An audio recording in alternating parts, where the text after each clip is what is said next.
In 17, they're going to have to renegotiate the whole Obamacare. You know, it's a disaster. I don't know. You don't hear about it so much because we have so many other problems. No, as a country. The Iran deal is such a disaster. It's all a disaster. We have nothing good happening. Nothing. That's why I call the book Crippled America. There's nothing good. There's nothing good happening. The only thing they point to is, well, we killed Osama bin Laden. Well, let me tell you. Let me tell you. You're the president. You're sitting there.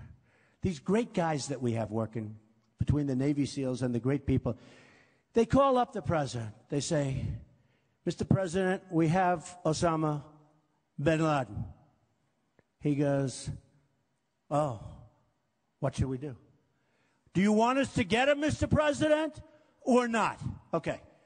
Pretend anybody in the audience, anybody, including these folks, they're very nice. They don't sit down. They're still standing. They're all excited. I love them. Okay. Pretend anybody in the audience is president, right?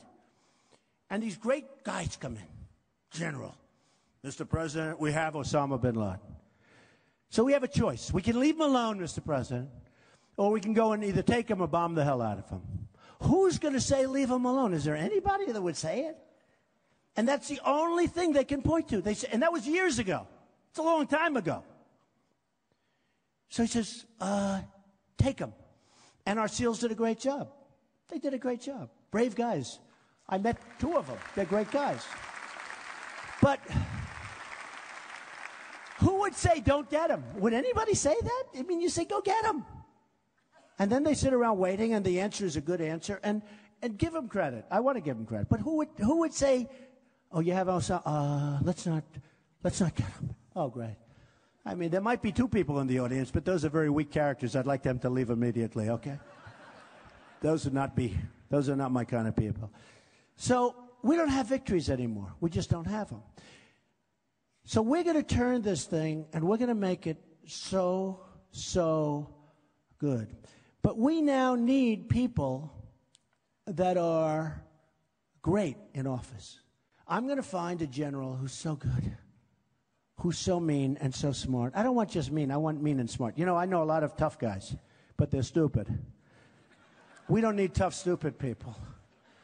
Those are the worst, actually. The worst guys are the tough, stupid people and people. No, I need tough and mean and really, really smart, like General Douglas MacArthur. General MacArthur was the #1 student in the history of West Point, had the highest grades in the history of West Point. And he was a great general. And he had the image. He'd get off the thing, you know, the plane with the corncob pipe and the hat. He loved it. But now we have television people. They always go on television, our generals. I talk about this all the time because I can't believe. Why is a general on television? Because he's giving signals to the enemy. We have a certain general on television about 2 months ago. And he's talking about how ill-prepared we are. That we've never been so ill-prepared. And the announcer asks, you know, it's a show. And I'm saying to myself, I don't want him. I don't want him talking. Don't say it. Don't talk. Can you imagine the great General Patton sitting on a television talk show? General, these guys are spinning in his grave. So I watch this guy talking. How do you think we could do about ISIS? Can we win? I don't know. They're very tough. They're very tough. They're elusive. I don't know what we do. I say, oh, God. No wonder they're so emboldened. No wonder they feel so. You know, it's like I've heard different accounts from 40 to 60,000 people. Good fighters, ISIS. Good fighters. Smart. Good. And I said, they asked me, so I'm running for president. I'm leading in almost all the polls.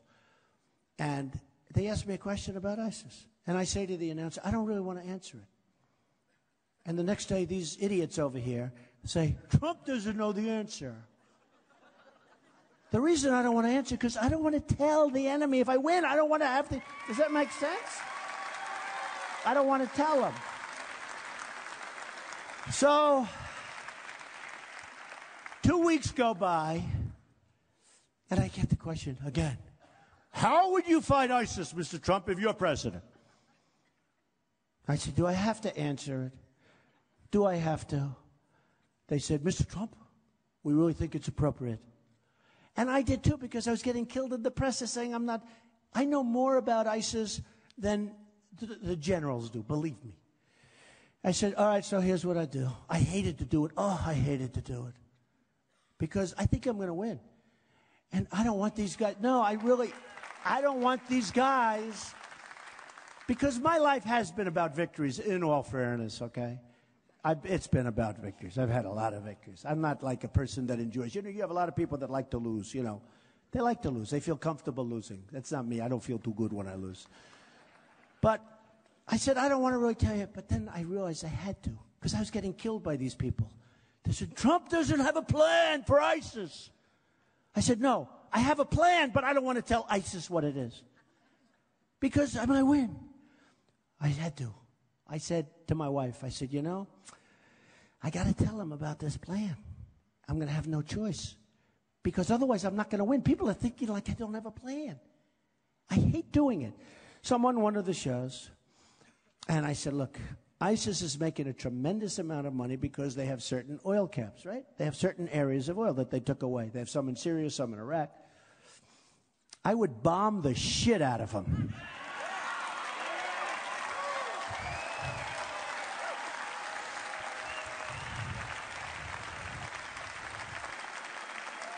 I would just bomb those suckers.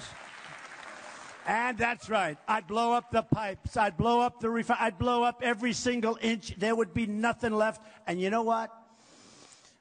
You'll get Exxon to come in there in 2 months. You ever see these guys, how good they are, the great oil companies? They'll rebuild that sucker brand new. It'll be beautiful. And I'd ring it, and I'd take the oil. And I said, I'll take the oil. ISIS is making millions of dollars a week. Millions of dollars with oil. Now, they're also getting money from Saudi Arabia. Can you believe it? They're getting money from other people. They're getting money through the various banking systems in the Middle East, which are very complex systems. Very, very, I study banking systems. I mean, who's taken advantage of banks more than I have? I'm a professional. Nobody. I love banks. They're the greatest. But you know what? ISIS is making a fortune on the oil. So I said, oh, and I hated to do it. I actually did it low-key because I just hated to do it. Does that make sense to anybody here? I hated to do it. And I said, that's what I do. I'd bomb the hell out of them. I'd then get Exxon, or I'd get, I'd bid it out. I'd bid it out. You get this one, you get this one, you get this one. They'll rebuild it so fast. They're incredible what they can do. It really is amazing. And it'll be brand new, beautiful, and I'd ring it. The soldiers wouldn't be in danger. I'd ring it. I want to protect it. And we'll take the oil forever. When we left Iraq, I said, take the oil. Everyone said, oh, that's terrible. That's a sovereign country. They're a bunch of thieves, these guys. They were taking millions and millions in cash and putting it in their pockets. We were delivering satchels of cash there in Afghanistan. It's out of control. They deceived us because they didn't take care of the Kurds. They didn't take care of the whole thing. ISIS formed because these people were not allowed to partake in God. That's where ISIS came from. It came out of Iraq. And ISIS turned out to be a hell of a lot tougher than the guys running Iraq. But this is where it all started. What we have created is unbelievable. So now you have Obama, and he's in. And I don't blame him for that, but I blame him for the way he got out. Because he said, we are leaving on a certain date. Do you remember when he announced the date? And everyone said, oh, the enemy's not as strong as they were, in the meantime. The enemy's not as strong as they once were. They're strong. They said, why the hell should we fight? You may think that they want to go to wherever they go. They really don't, if they can avoid it. So they pull back. They say, this schmuck is going to leave on a certain date. What do we have to kill ourselves for? So what happens is we leave and they go in and do all the damage that they're doing. You saw what happened today. Massive bombs all over the place in Iraq. You saw that, right? I see everybody shaking their head. Terrible. It's a carnage. But Obama said, we are leaving on X date. Gave the date. Now, I'm sitting there, and I say, what? That's stupid to do, because the enemy's going to pull back, wait for the date, we'll leave, and they'll go do whatever. And this is what happened. And that's why Iraq is negotiating with Iran, and that's why Iraq is negotiating with Russia now. Because we pulled out. Now, I didn't want to go in, but we should have left our 20,000 soldiers there, because we could have stopped a lot of the stuff that's happening now. And then you have Libya under the great Hillary Clinton. I mean, she's the worst Secretary of State. Probably Kerry might go down as worst, because, honestly, Kerry made the Iran deal. He may be the best thing that ever happened to Hillary. He made the most incompetent deal I've ever seen. But Hillary, think of Hillary. Every single thing that she touched turned to garbage. The entire Middle East in her reign, and the reign of Barack Obama, went to hell. Libya, look at Benghazi, an offshoot. But Libya. And now what we're doing is people are saying, and again, remember, very militaristic guy, very militaristic. But you have people, and you have Assad, and then you have the rebels. How many times have we been backing rebels to find out that they're always worse than the guy that's in there? Right? All the time. So now we have the rebels. We're giving them hundreds of millions of dollars worth of stuff. Russia, because he has no respect for, Putin has no respect for Obama. I don't know if you saw him the other night on 60 Minutes with me. We were stablemates, right? He was on, I was on, same time. We got very good ratings that night. I'm taking credit for the ratings. But on 60 Minutes, it was great. But he has no respect for Obama, so he starts bombing, to which I say, that's not so bad. Now, they just blew up his airplane. I assume that was probably a bomb. ISIS actually took credit for it. I think they probably did, because they found a timer in it today. Did you know that they find a timer for the bomb today? That's usually an indication that there was a bomb, right? They have a timer.